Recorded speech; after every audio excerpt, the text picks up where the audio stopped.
lu am solo lu ñu itteel lool ci wàllu Cambérène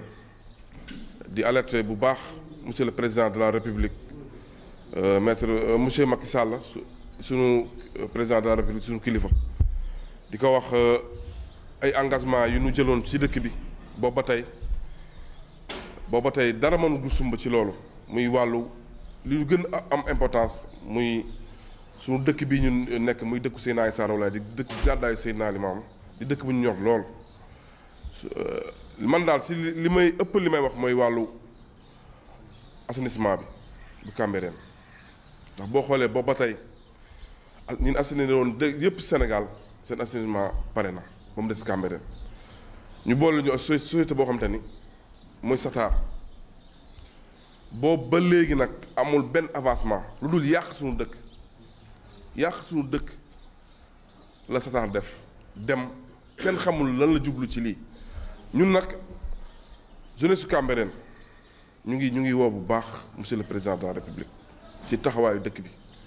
ndax man ñu tënk li ñuy tënk ci wàllu assainissement wu Cambérène depuis lancement bi ku ne xam ne ñaata at la boobu ba tey mënul fexe ba avancer ci dara ñu wax ñu fi may gën a bàyyiloo xel mooy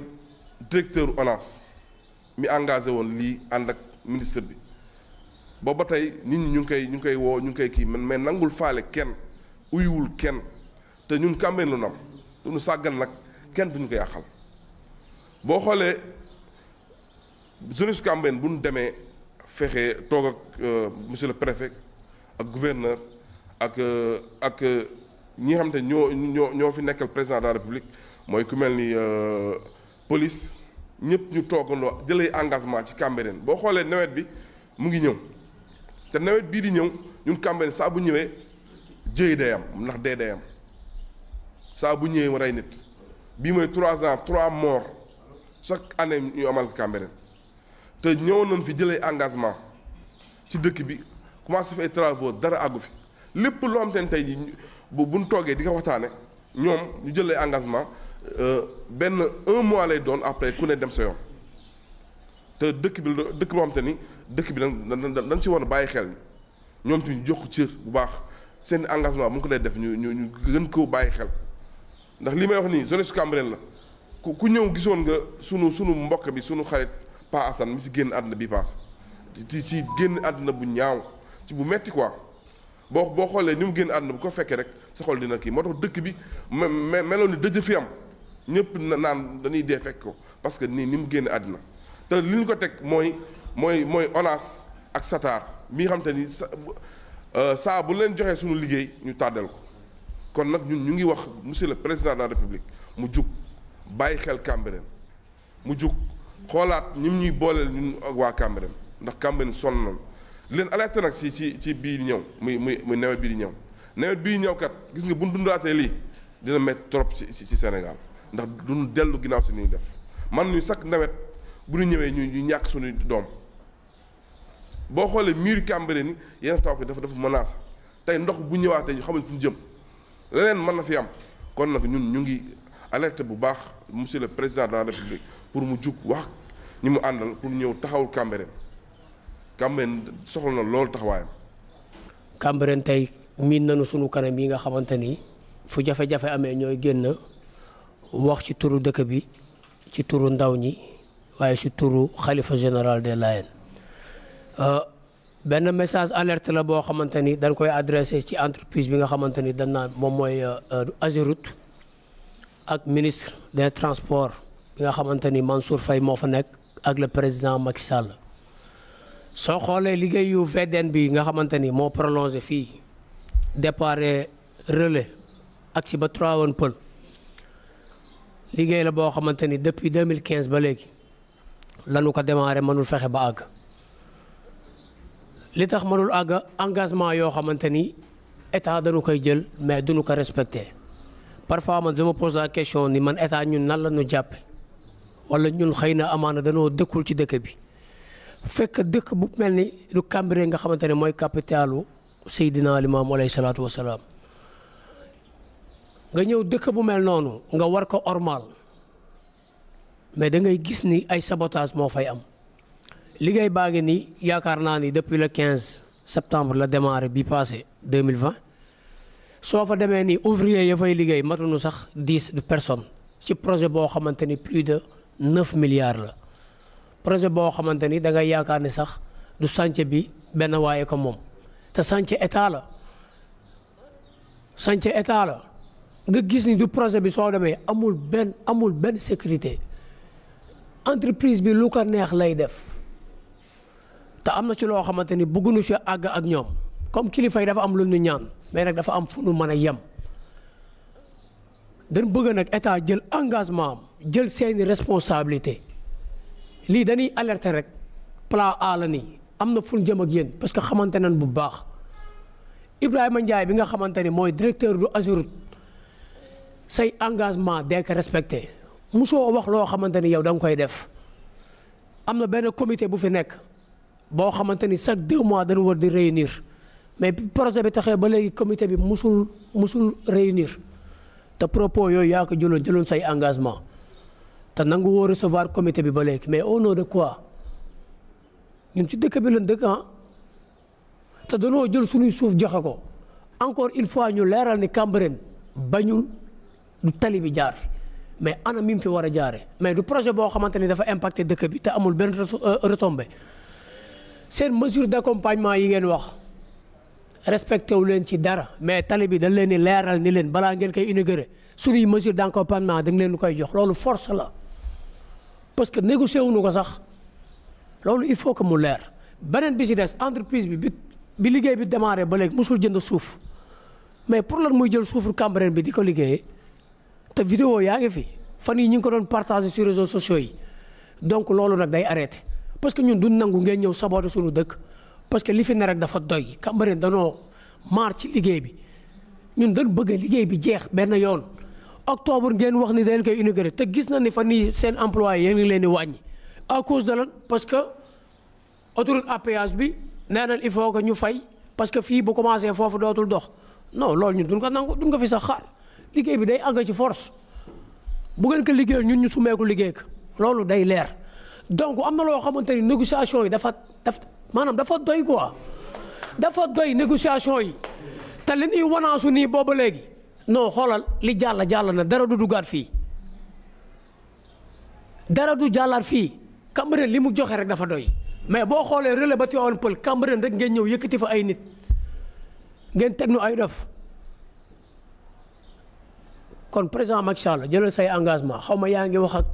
ministre bi dégg naa ne ñëw na fi def na visitam ba dem yoonam projet bi moo fi jiitu projet yëpp Labat Fall du pare na projet Yoff pare na cité góor gi te Cambérène jiitu ko fi ngeen bëgg a gannaawal Cambérène jiital yeneen dëkk yi loolu dafa mënul nekk sax te musul nekk loolu du nekk loolu dafa mënul nekk te loolu du nekk parce que du ñun ñoo koy taxaw fii di ko xaar donc nag am na ci loo xamante ni dafa doyan maa ngi wax ni leen insécurité bi nga xamante ni balisé wu leen du projet bi fu waay neex jóge camion ñëw sotti sareet fu waay jóge ñëw sotti te loolu entreprise bi moo ko war a tenir en compte te loolu dara amu ci ñun ñooy yeewu ba guddi dem foofu di jéem a xool sécurité beeg loolu pour lan te projet bi yéen a ko moom projet bi nag yéen a koy sécuriser yéen a koy xool liggéey ko ci anam yoo xamante ni day pare ñu inauguré ko Cambérène gis ci boppam te boobaa loolu moom mooy am te incha allah rabbi nin ko bëggee noonu ngeen koy defee kon donc nag loolu laa amoon di wax maa ngi leen wax rek ni leen ñu ngi leen di xaar balaa ngeen inauguré fii parce que campagne ngeen jëm sunu mesure d'accompagnement day ñu koy jox. tey damay wax ni Cambérène ñëpp xam nañ ni ci capitale bi la nekk muy Dakar nekk 19e commune d'arrondissement bu Cambérène bu département bu Dakar je fi sa partition ci mois de mars bi ak février bi ñëpp xam ne dafa amoon lu amoon Sénégal muy ay intifada ay manifestation jeunesse Cambérène joué ci sa partition en tant que des jeunes conscients mais aussi joué ci benn acte de citoyenneté bi ñu génn ci loolu le président Macky Sall def discours promettre ni kat dina génne 65 000 emplois au niveau des jeunes mu jël ay structures teg fi lu ci mel ni ANPEJ lu ci mel ni DER ci loolu dañuy wax ne tey Cambérène gis ñu seen bopp ci financement yooyu et bi ci njëkk mooy la DER récemment assisté nañ benn forum bu comment dirais-je la cellule régionale de Dakar organisé fii ci arène nationale directeur délégué DER toog fa man ba ma jëlee kàddu jëlee interpellé ci yenn yi en tant que Cambénois boo xamante ne mi woon foofu ci biir salle bi ñu ko interpellé ci financement DER yi parce que ñëpp xam na ni fi nga xamante ne fa la réew mi toll Macky Sall peut-être li koy tardeel du moom en personne am na yéen a def mais ces DG ces ministres ñoo koy tardeel ci lu bëri ñaar ñi fi jël kàddu léegi ci côté liggéey bi wax nañ ko tey Macky Sall jël na toog na conseil des ministres ni li waa Cambérène bëgg na leen ko defal mais ñi nga xamante ne ñoom la dénk liggéey bi nañ ko ñoo koy tardeel donc su ma revenir ci côté DER bi DER tey ñëpp xam nañ ni dafa génne injecté ay milliards yu bëri te dañuy fàttali aussi DER mayewul xaalis day lebale tey ñuy interpellé waat ki nga xamante ne mooy Pape Amadou Sarr di ministre délégué bu DER mu defal ñu évaluation DER yi pendant 3 ans yii nii ban impact la def financement yi aussi wax naa ko léegi nii tey boo duggoon Cambérène plus de 200 jeunes ay porteurs de projet lan mais ba tey mënuñu am accès ci financement yooyu te bi ñu interpellé ministre délégué pour mu wax ñu li nga xamante ne ñoom la financé au niveau des communes ba tey saa yoo waxee benn lay wax affaire données personnelles te pourtant ñoom ñi ngi génnee yeneen tur naan kat kii financé na ko te pourtant ñun suñu leen laajee danaa leen non ay affaire de données personnelles la donc di interpellé waat ki nga xamante ne mooy délégué DER di Pape Amadou Sarr mu ñëw wax ak waa Cambérène feuille yi ma yor rek déjà ay nit ñu fekk léegi jox ñu seen i photocopie ak seen i résidence pour ñu dugal leen ci DER bi te wax naa ko sànq sama biir kàddu dañu nekk ci Cambérène nekk cité religieuse nekk ay jeunes yu conscient wax naa ko léegi tey fi ñu toll ci nga xamante ne mois de mars bi suñu moroomu jeunes yi ñu doon def ci biti ñun mënoon nañu ko def maanaam génn taal lakk pono et cetera mais dañu toog organiser wu sax pour sécuriser suñu dëkk tey loolu moo tax dynamique bi gën a mën a taxaw donc ñi ngi wax Macky Sall ñi nga xamante ne moom la booleeg ñi war a liggéeyal jeunes yi taxawuñu benn yoon et dañuy interpeller encore une fois monsieur Pape Amadou Sarr DER mu évaluer ñu les 3 ans DER yi financement yi ñan la financé mais aussi impact financement bi parce que nit ki boo koy financé war nga ko mën a évaluer xool est-ce que kii mii libaas mii nga xamante ne kat financé naa ko est-ce que liñ ci bëgg am na ko wala amu ko ci parce que évaluation boobu mooy permettre mu xool les forces ak les faiblesses forces yi mu jëm ko aj ci kaw faiblesses yi mu jëm ko reconvertir en force bi si toll te aussi tamit wax naa ko tey DER mayewul day lebale nit ki nag boo ko lebalee yaa ngi xaar recouvrement donc ñi ngi xaar ci Pape Amadou Sarr mu wax ñu kat recouvrement DER bi fu mu toll wax naa ko léegi da nekk ay jeunes aussi nekk ci capital bi tey lu suñu moroom jeunes ne ci biti di am ñun war nañ koo mën a séddu wax naa ko léegi sama biir kàddu Cambérène plus de 200 jeunes ñi ngi fi yor seen nekk ay jeunes porteurs de projet ba tey mënuñu accéder ci financement yooyu saa yoo waxee ñu ni non ñi ngi xaar te DER bi ak léegi nii pratiquement léegi mu mat 3 ans voire 4 ans fi may tëjee sama kàddu fi sama ñaar naataango ngay wax maanaam tey dafa am ay travaux yu nekk ci dëkk bi démb yàlla dafa def dañ doon def benn tour ci dëkk bi mais bi ñu demee ci tali géej gi dañ fa gis loo xamante ne yenuwul maanaam entreprise boo xamante ne day liggéey ñëpp xam nañ entreprise bu implanté chantier day def cordon de sécurité def fa ay fil rouge boo xamante ne de loin boo gisee lee ngay xam ne lii kat dañ ko encadré xam ni lii danger moo fa nekk mais kan moo xamante dañ ko gas plus de 11 mètres te fi projet bi nekk dafa jege ak dëkkuwaay imagine toi xale yi nga xamante ne bu ñuy génn seen yaay du leen gis ñu dem dugg fa mordo moo fi amaat comme nawet bi ñu fi amaatee benn bi soo tamit même entreprise bi di tabax di jël ci suufu Cambérène bi te xam na ni loolu ci côté environnement rek dégradation la avancée de la mer nga dem ci suufu géej gi ci suufu tefes bi di fa tibb suuf ndox mi di avancé te kër yi ak ndox mi matul sax lu mat 30 mètres donc loolu lépp ñu ngi ciy interpellé waat le président Macky Sall wax ni kat ñi nga xamante ne ñoom nga booleeg waa Cambérène ñu la koy saytul sa liggéey defuñu seen liggéey. di wax rek ci li nga xamante ni si nii moom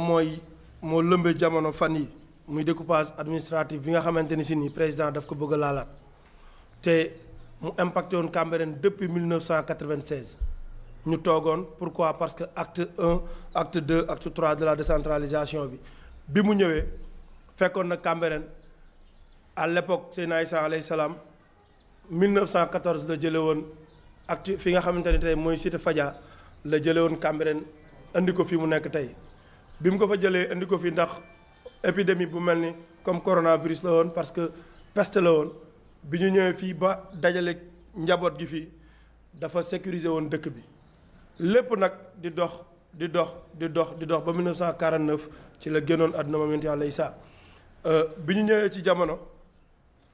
Seydina Mandione moo ko utu après Baye Seydi Thiaw moom moo ci topp Baye Seydi Thiaw moomu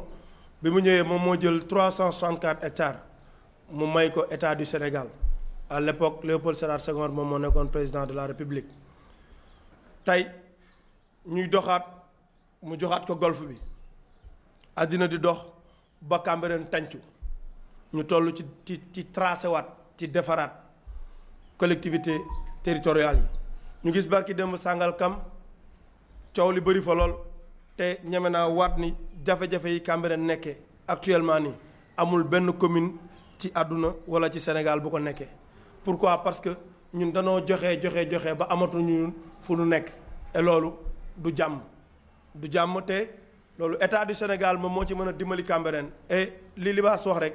mooy muñ bi on a ras le bol dañu sonn peut-être am na ay kilifa yu ñu jiite woon amoon lu ñu tegoon mëne woon benn combat yàlla dimbali na leen seeni wàll wéy na mais ñun ñi fi nekk actuellement dañu am loo xamante ne dañ ko yoreel la jeunesse mooy l'avenir ñi nga xamante ne tey ñoom ñoo war a ñëw porter flambeau Cambérène tey mënuñu comprendre nga wax croisement Cambérène wax STEP mooy station d'épuration des eaux usées Cambérène centre formation professionnelle horticulture Cambérène ñëwaat wax centre sauvegarde Cambérène ñëwaat ni marché Jàmmalaay moo nekk seen diggante en face ñu indi fa marché Seydina Limamou Laye nga dawaat tuuti ñëw ñu ni la marché Seydina Mandione Laye mais loolu yëpp tey di ngeen koy déggee ku koy dégg dafay yaakaar ci commune Cambérène la bokk mais Cambérène amu ci dara Cambérène benn marché la am mooy bi nekk ci biir village bi nga xamante ne mutul sax 30 cantines donc commune bii mënul dox ak situation yi nii ñuy alerter di woote di soññe di wax ak kilifa gi nga xamante ni moom la yàlla teg ci boppu réew mi muy le président de la république ni ko communauté Layène Cambérène dañu am lu ñu ko lebaloon loolu la ñu bëgg mu fayuñu ko ci découpage administratif yi bi nga Sénégal gépp wanee ginnaaw président Abdoulaye Wade tëbal ko ñëpp won ko ginnaaw fii la ñëwoon ñun ñoo ko tàllaloon loxo Chérif Ousseynou fekk nañu fii maa ngi woon ci conférence bi Abdoulaye Wade yónni ko mu ni ko président ñu ni ko non ministre la mu ni wax naa ko ba pare am naag amul yàlla dogal nag alhamdulilahi rabil alamin ak yu bare yu mel noonu yoo xamante ni te ñun dañuy contribuer ci état dañuy fay impôt comme ñëpp donc lépp loo xam ne suñu droit la ñun dañu bëgg état du Sénégal le président de la république moom mu jël ay responsabilités am par rapport ak loolu indil ko Cambérène ndax marché yi ñu wax nii yëpp dafa war a dellu siwaat Cambérène et lu mu laaj lii mooy premier pas la dañuy wax rek ba xam ñoom dinañu dégg réagir par rapport ak li ñu wax wala déet su dul loolu sunu man ñun am nañ ko xam nañ ni ñuy doxale am nañ ay stratégie dinañ jóg te 15 jours incha allahu rabbi 15 jours bu ñu fexewul ñu toog ak ñoom ñu wax nu lan la ñu namm fexe jëlaat li nga xam ne Cambérène moo ko moom ñu delloo ñu ko Sénégal gépp dinañu dégg loolu moom dañ leen koy leeralal ci lu gàtt ñu bëggoon mu bàyyi xel ni dëkk bii dëkku gàddaayu Seydina Limaamu la peut-être population bi ni ñu dëkkee 60 000 habitants bariwul de mais na nga xam ni ku defal Cambérène communauté Layène nga defal te communauté Layène communauté la boo xamante ni si ni moom moo nekk 3e position ci statistiquement ni ñu ko tege ci Sénégal ni muy doxe donc ñu ngi rappeler encore une fois que le président de la République ak ministre mi nga xamante ni ñoom ñoo koy jàppale ci liggéey bi ñu ñëw Cambérène toog ak ñun ñi nga xamante ni ñooy wax ak ñoom ñu bàyyi xel loolu bu baax a baax parce que ñun dootuñu nangu ñuy jël benn décision ci ginnaaw la jeunesse cambérénoise lépp lu ñuy jël on sera au devant dinañu toog jël suñu responsabilité parce que ñun suñu vision romb nañu ñun la ñu pare mais suñuy doom ñu ngi ñëw suñuy jarbaat ñu ngi ñëw. délocalisation bi ñu fàttali ministre bi fàttali DG ONAS fàttali préfet ak kilifa yi nga xam ni mooy maire chef de village ak ñi nga xam ne ñoo nekk Cambérène le 16 février 2019 defoon nañ benn lancement délocalisation ñu gëmloo woon ñoom dañu bëgg yokk liggéey bi nga xam ni moom moo nekk ci step bi nekk ci Cambérène ci croisement Cambérène yokk nañ ko parce que 40 000 mètres cubes la doon jël léegi mi ngi jël 96 000 mètres cubes ci biir loolu ñu ni woon au moment où ñuy liggéey ñoom liggéey boobu 24 mois la waroon diire c'était mars 2019 donc on est à mois de mai donc ñoom seen liggéey boobu jeex na